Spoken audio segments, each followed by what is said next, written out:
Something good is happening in your life right now.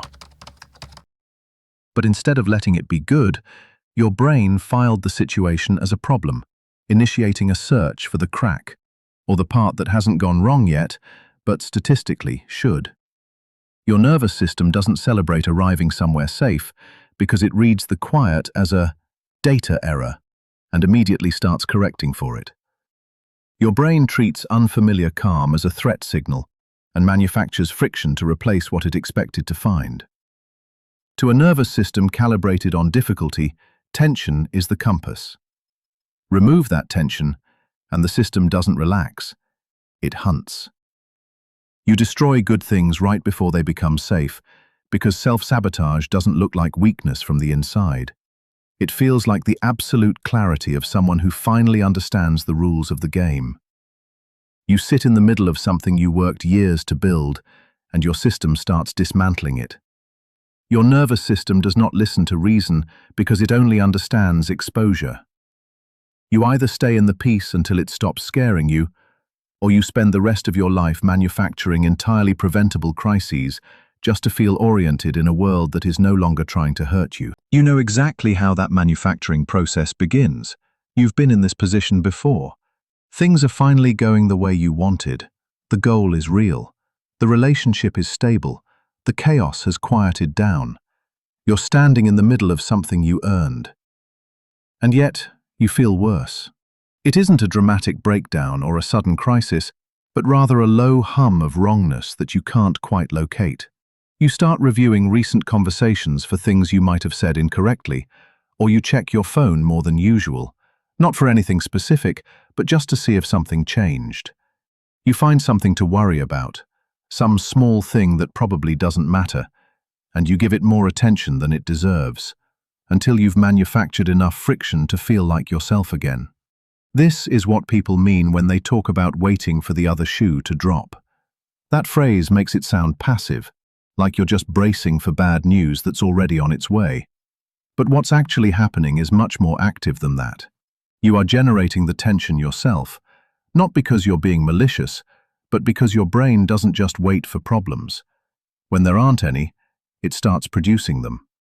The logical part of you knows the situation is fine, and you can list the evidence to prove it, but logic and your nervous system are running on completely different timelines.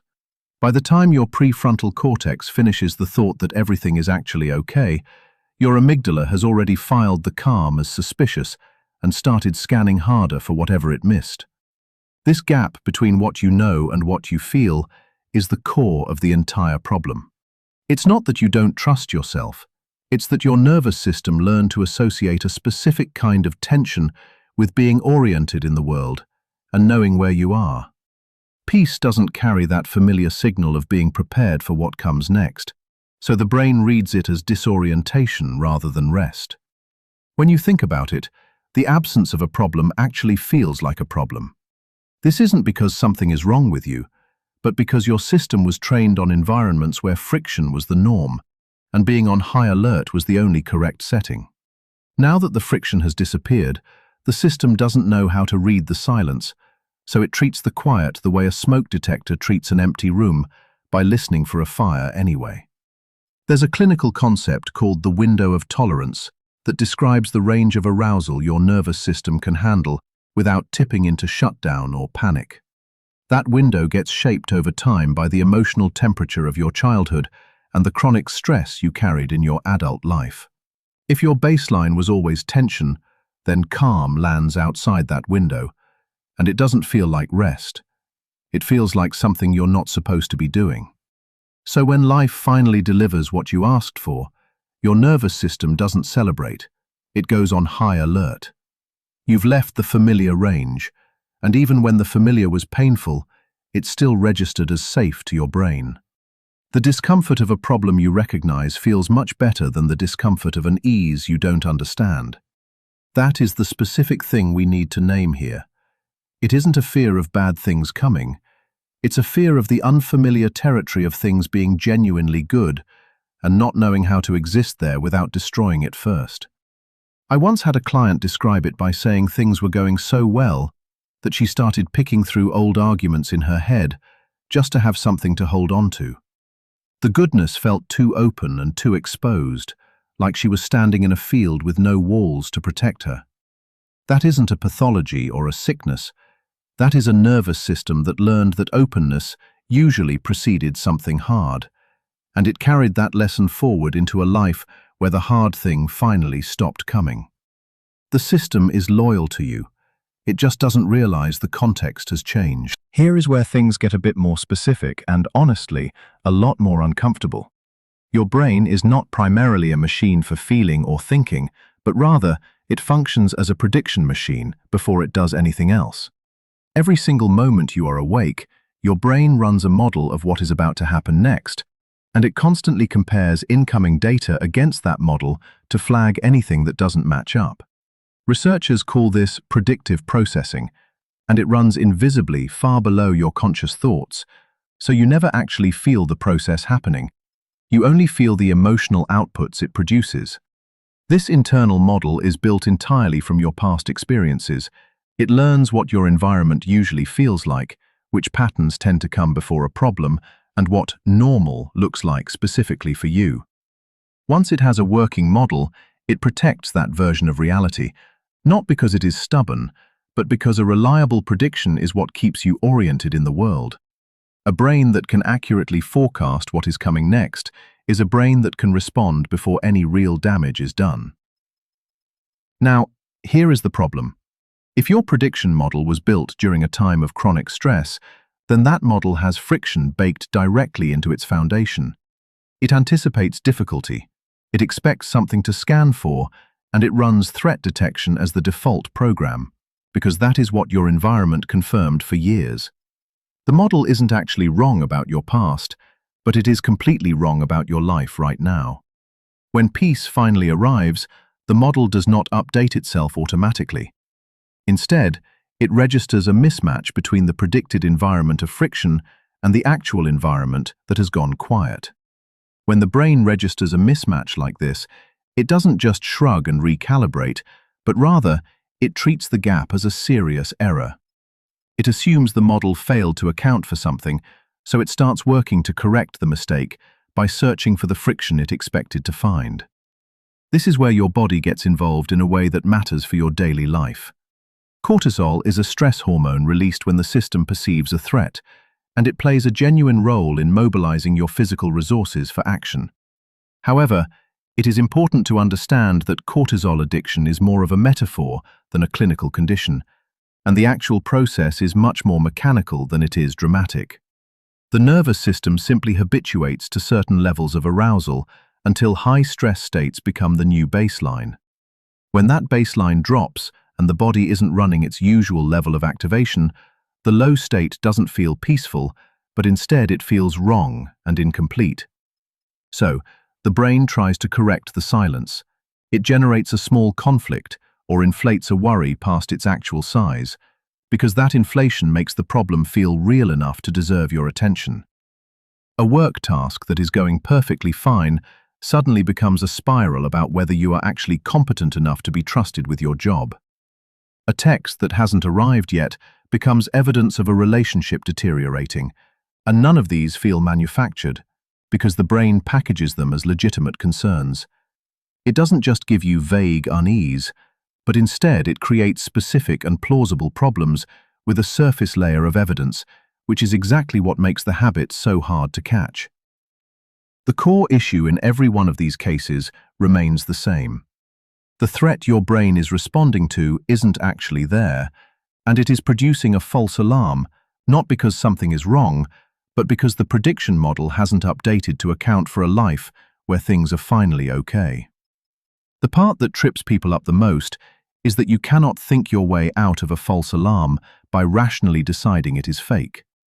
This approach fails, not because you aren't smart enough, but because the alarm isn't running in the part of your brain that responds to logic or language.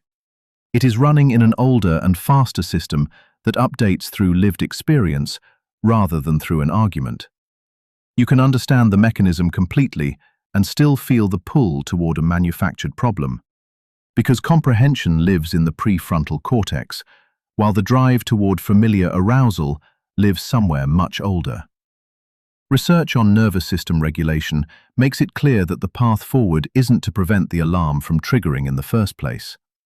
The goal is to build enough lived experience in low-friction states that the model eventually updates its settings. Peace is not a data error, and calm is actually what safety feels like. But the system only accepts that update through repetition. The nervous system is convinced by evidence the body collects over time, and it rarely cares about the arguments the mind tries to construct. This is worth sitting with for a moment, because most people do the exact opposite. They try to reason the anxiety away or talk themselves out of the manufactured problem by finding the flaw in the worry. While that might help a little bit on the surface, the model underneath keeps running its old version and treating the quiet as something suspicious. It keeps scanning the silence for whatever it is sure it missed. The shift you are looking for isn't intellectual, but rather, it is accumulated. It comes from small and repeated exposures to low-friction states that end without a catastrophe. With each one adding a data point the nervous system files away.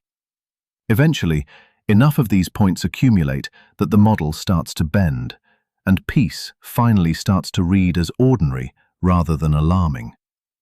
That process is the whole architecture of the fix. But to understand why it is so hard to get there, we have to go back even further than your personal history. Because the biology we are describing didn't start with you. The architecture of your brain is about 300,000 years old. Even though the world it was built for is long gone, the original design is still running the show. Your ancestors didn't survive by being the most relaxed members of the tribe. They survived by being the ones who kept asking what could go wrong, even after a good harvest had come in. In moments of abundance, the people who stayed watchful were the ones who made it to the next season, and complacency in that environment was a cause of death, rather than a personality flaw. The genes that reached you traveled through thousands of generations of people who never fully stopped scanning their surroundings, because the ones who did stop didn't survive to pass anything on. The brain you inherited was never designed to rest easily inside good circumstances, but instead, it was designed to treat full satisfaction as a dangerous liability. Contentment slows down your reaction time, and the moment you stop watching is exactly the moment something can reach you. This isn't just a metaphor about modern anxiety, but the literal operating logic your nervous system was built around, and it is still running in a world where the original threats have almost entirely vanished. There is a cognitive pattern that documents this precisely. Negativity bias describes how the brain weights threatening or negative information more heavily than neutral or positive information of the same intensity.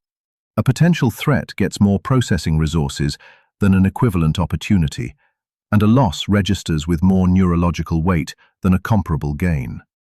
This asymmetry wasn't random, because in an environment where missing a threat had worse consequences than missing an opportunity, a brain wired to overweight danger was a brain that kept its owner alive. That asymmetry made perfect sense back then, but it doesn't map cleanly onto your life now. The predators are gone. The resource scarcity that made restlessness a good thing has been replaced with a kind of abundance that the nervous system has no evolved framework for understanding. But the scanning system didn't just retire when the conditions changed, but instead, it redirected toward whatever the current environment offered as a substitute.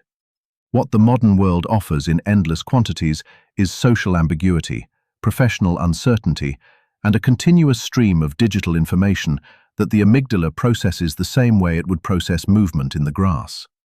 This is why you sit in a quiet room on a Sunday with nothing objectively wrong and find your hand moving toward your phone. You might tell yourself you are bored, but the scanning mechanism simply needs something to scan. It was built to locate threats, and when real ones aren't available, it uses proxies like an unanswered message or a comment that could be read two ways. These aren't irrational targets, but rather, they are the closest available approximation to the category of threat the system was built to detect. The social version of this is particularly persistent because social exclusion wasn't just unpleasant for your ancestors, it was genuinely fatal. Being cut off from the group in an environment where survival depended on collective resources meant exposure and starvation. The brain still treats social signals with a level of urgency calibrated for that reality, which is why a shift in tone from someone important can move through your nervous system with the same weight as a physical threat. You aren't being dramatic, but the hardware simply doesn't distinguish between categories of danger at that speed. Layer this on top of your own personal history. Most people didn't grow up in environments that were perfectly calm, and even if they weren't traumatic, they were often busy, uncertain, or emotionally charged.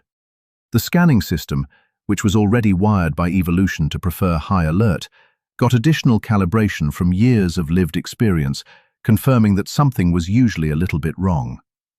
Deadlines landed, relationships required management, and money was sometimes tight. So the system kept getting data that vigilance was the correct posture to take.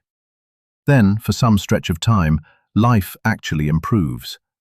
The pressures ease up, the hard things resolve, and the chaos settles into something that looks exactly like what you always wanted. The scanning system doesn't read that quiet as a reward, but instead, it reads it as a gap. The threat category that used to be full is now empty. And to a system calibrated for continuous vigilance, an empty threat category doesn't signal safety. It signals that you missed something important. So it generates a problem. It isn't doing this out of dysfunction, but out of the faithful execution of a program that is simply running in the wrong century. Understanding this shifts something fundamental, even if it doesn't immediately calm the scanning. Once you recognize that the restlessness in peaceful moments is evolutionary residue rather than reliable information, you are no longer obligated to treat it as a signal worth following. The alarm is real, but what triggered it isn't, and that distinction is where the actual work begins. Before we get to the work, though, there is one more layer that is much more personal. Everything we have covered so far operates below the level of your identity.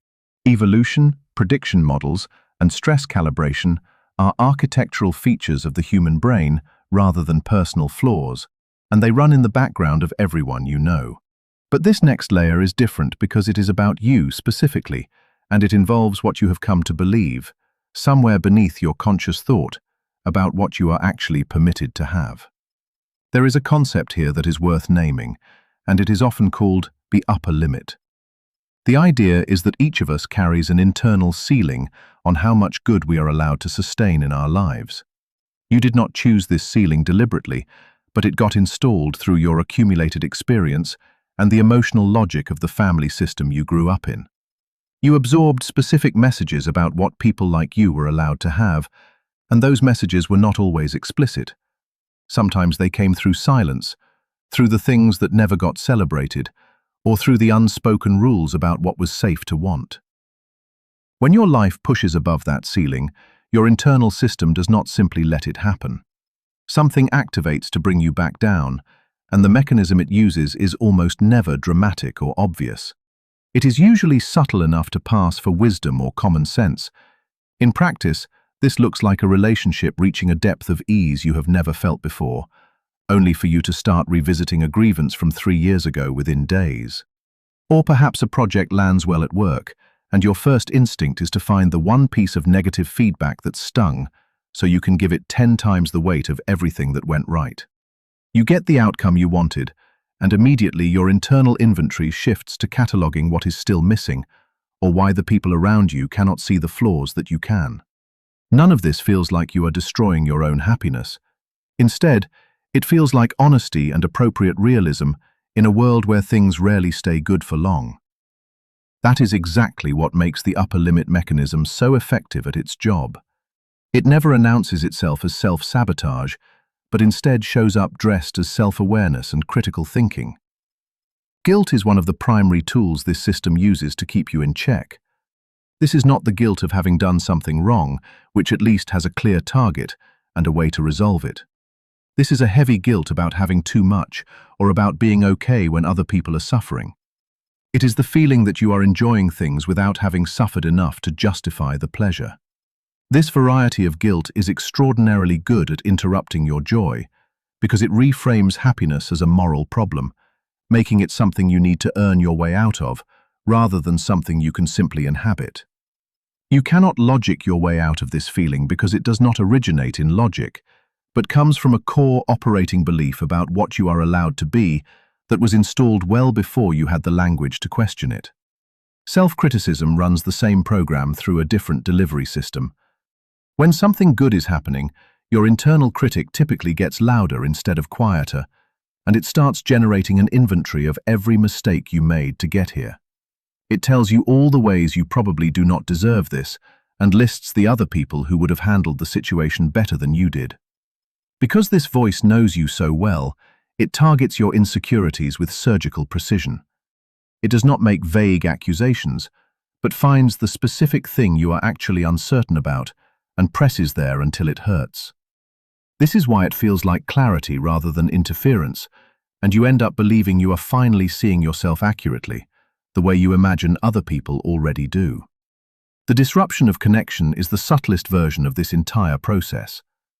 When a relationship is working, and the ease between two people deepens past a certain point, something almost always introduces friction.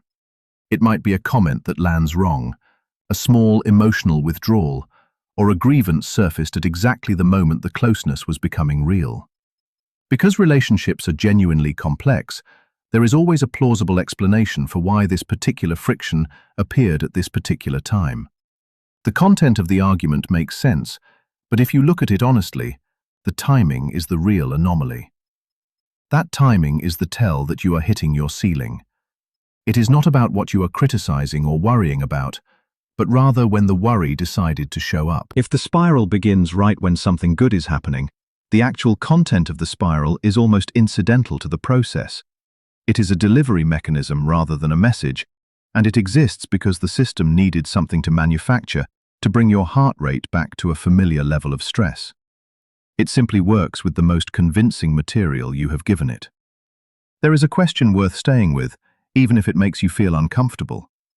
What is the highest level of well-being you actually believe you are permitted to sustain? I'm not asking what you would say you deserve in the abstract if someone asked you directly. I am asking what your behavior, your timing, and your patterns of interruption reveal about what you believe in practice. That implicit answer is your ceiling, and it is the level the system will return you to automatically and without consultation. It will keep happening until the ceiling itself changes. That change does not happen through positive affirmations or by telling yourself repeatedly that you deserve good things. That is just the mind talking to the mind, and it rarely reaches the deeper layers of the nervous system. What actually shifts the ceiling is something slower and more physical, which involves staying inside the good thing long enough that the system stops treating it as an overstep. You have to stay there until existence above the ceiling stops feeling like trespassing and starts feeling like somewhere you are actually allowed to live. So here is where we stand. You have a nervous system calibrated to friction that reads peace as a data error, and evolution built a scanner in your brain that never powers down. Your personal history installed a ceiling that triggers a return mechanism the moment life gets genuinely good. These are three separate systems all pointing in the same direction and producing the same result, which is that you keep leaving the room right before it becomes safe to stay. None of that is a character flaw or a sign that you are broken. But it is also true that none of it is going to change on its own, without a deliberate shift in how you respond. The concept that does the most work here is the window of tolerance.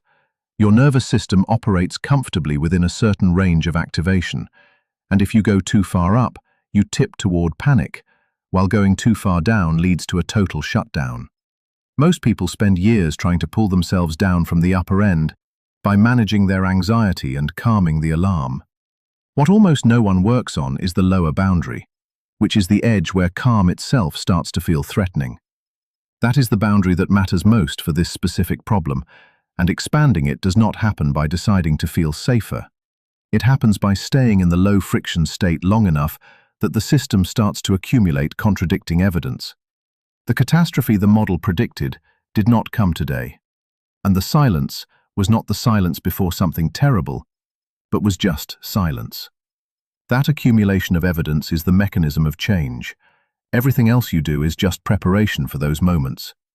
The first practical move is to interrogate the manufactured problem before you follow it down the rabbit hole.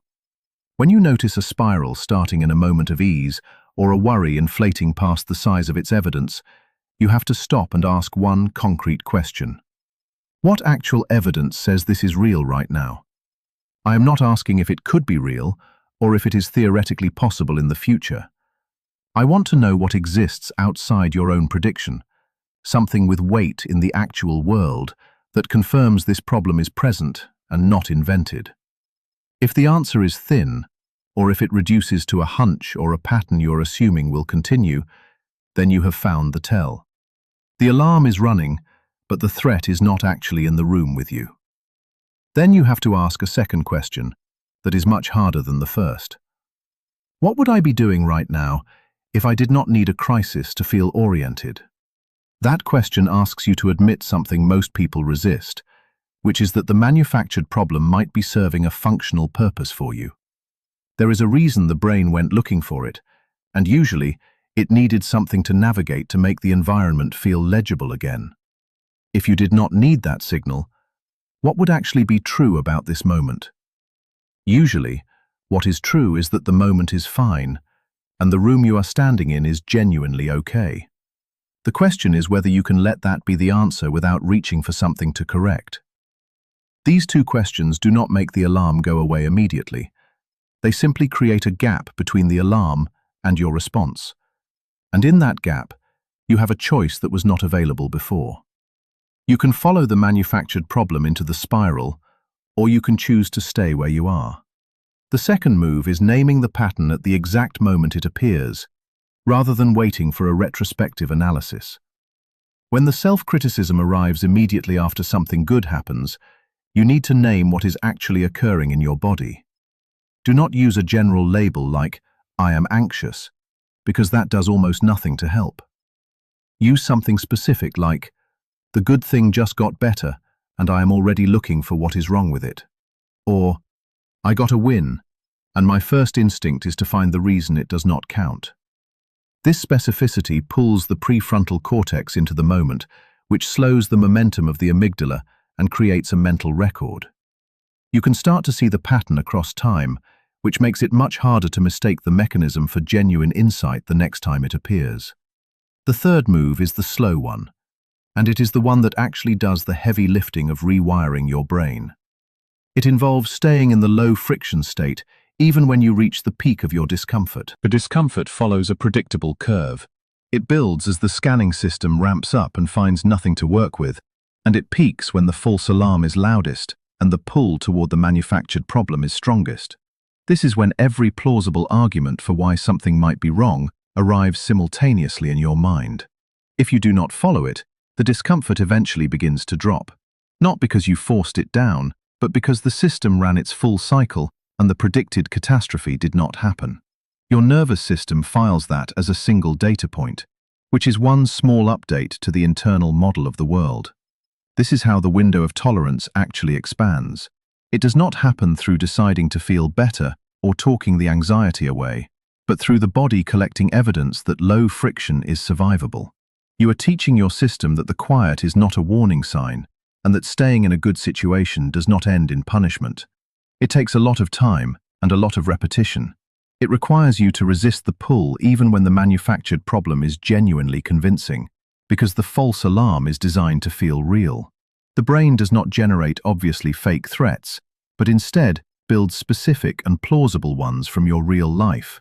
The skill is not identifying worries with no basis at all, but noticing when the intensity of a worry does not match the evidence behind it and choosing not to follow the gap.